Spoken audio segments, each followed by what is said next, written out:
Our first reader tonight is Heather Lynn. She is an interdisciplinary artist who combines writing, dance, visual art, myth, and ritual. She has written and directed the musical Templehead and the play Genesis Nemesis. She has been self-publishing her writing for over 30 years, most recently Divine Hustle in 2023 and Love Letters for Nesting Dolls in 2024. Please welcome her to the stage.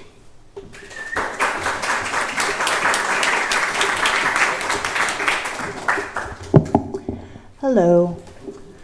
I'm reading something new tonight. It might be a collection of short stories or a novel. I'm not quite sure yet. So if you have any feedback afterwards, come let me know. Right. I was born here and I know now that I will never leave. This town chose me. This place that devours, that blesses, that shapeshifts but never truly changes, that brought itself back from the dead. Zircon, population 1,110, but with tens of thousands of tourists who visit each year and think this town belongs to them. 10 miles east of the river and a 30-minute drive from the highway in an area known as the Driftless, a Midwestern anomaly named for the lack of glacial deposits during the last ice age, a hilly remnant of the Paleozoic era surrounded by vast rolling plains. Our slogan, City of Gems, can be found on billboards from as far as 100 miles away. It is on the sign welcoming visitors into town, emblazoned on t-shirts and keychains and postcards, engraved into the gift shop stones that were supposedly mined right here, but are in fact made of plastic and shipped in bulk from halfway across the world. One of my job duties at Jack's This and That is to carefully examine these shipments, locate and dispose of any stones with imperfections. The chemical smell gets stuck on my hands no matter how many times I wash them. I wonder if maybe it is lead or mercury or something I can't even pronounce seeping into my skin. Maybe I've become sterile. Maybe I have cancer. Or maybe I'm just slowly mutating into something invincible, like the imperfect plastic stones resting in a landfill still perfectly intact, waiting to outlive us all. My town wasn't always like this, with its historical district that attracts those tens of thousands of tourists each year to eat at its restaurants rated with stars and stay at hotels named after presidents. When I was younger, it was just an ordinary town. At least it was ordinary to me because I had nothing else to compare it to. But what I mean is, it didn't attract tourists, other than a handful of wealthy people who came to ski in the winter, but we hardly ever saw them. They built their shiny new houses high in the hills, much higher than the homes at the bottom, so ancient they had begun to sagging, shifting, sinking into the changing earth.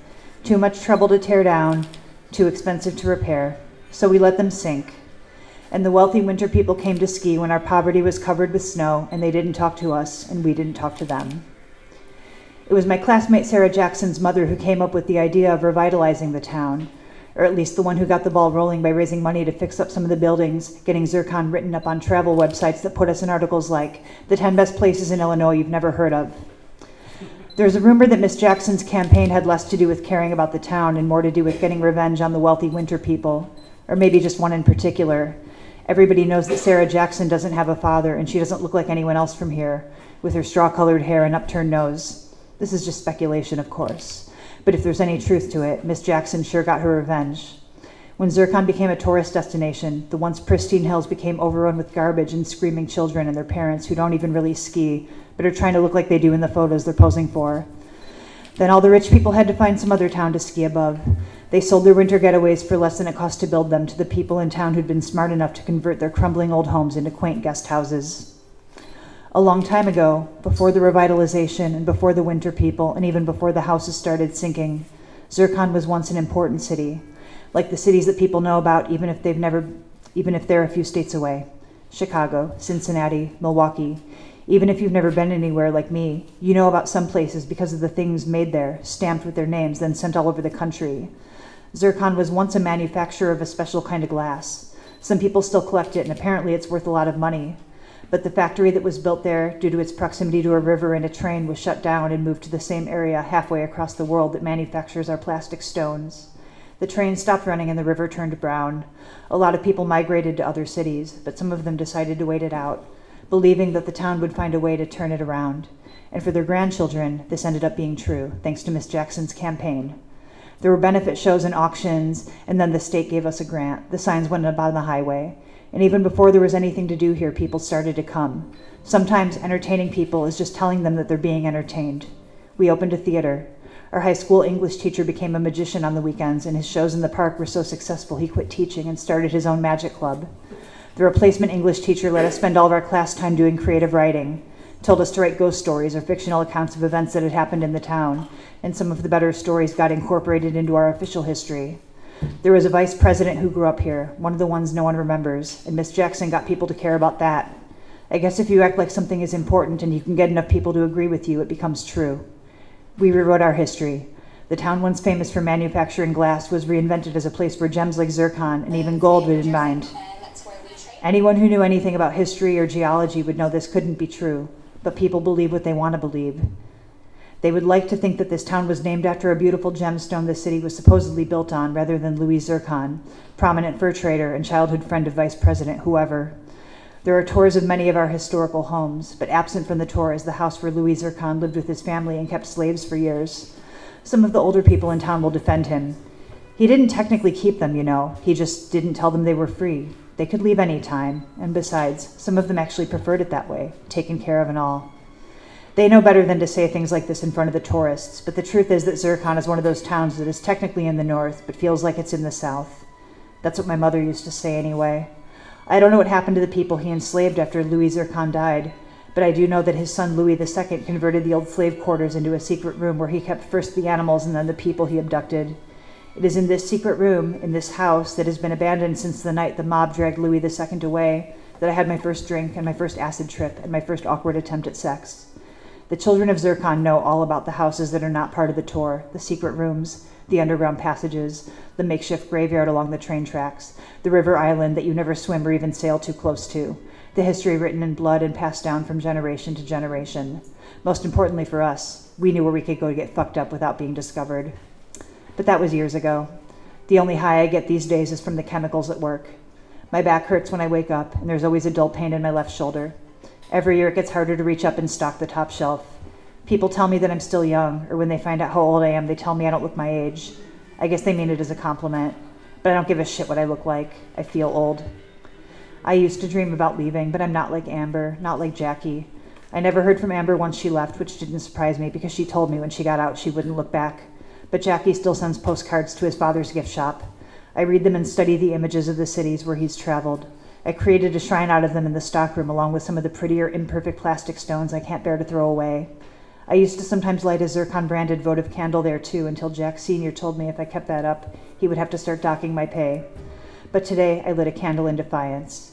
This morning when I saw Jack Sr., he told me that business has been slow and he's not going to be able to pay me for another week or so.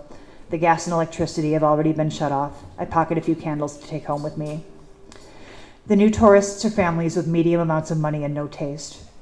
They stay at the Herbert Hoover Hotel, and they think that the menstrual pink and shit brown wallpaper in the lobby is charming and colonial, and they think the guest rooms with wicker hats on the walls and woven baskets everywhere and glass jars with nothing in them are elegant.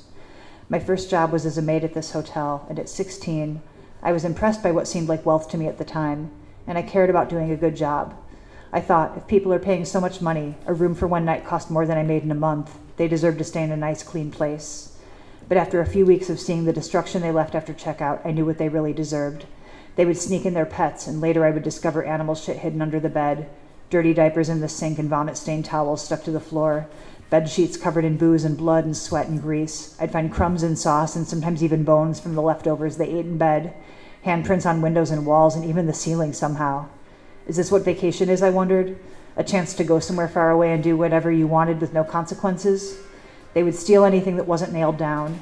The hotel didn't care because even though everything was supposed to be fancy and vintage, it's all bought in bulk from the same company that sends Jack's this and that our plastic rocks. There's a supply closet in the basement filled with stacks of quilts and wicker hats and baskets and dolls, all brand new, but made to look old. The dolls all come with one eye missing. The ribbon on the wicker hats is faded and frayed. The quilts are not quite done at the corners, as if the great-grandmother making them had died before she could finish. I learned that a room doesn't really need to be that clean as long as every surface is dry. I wore gloves and a mask when I worked and bought moisturizer for when my hands got chapped and medicated cream for when I got a mystery rash and started drinking licorice tea when the room spray that we used to cover the smell of bleach and piss made it hurt to breathe. My mother said I should quit, but she didn't have a job and the pile of money under her mattress was shrinking every year, so I stayed.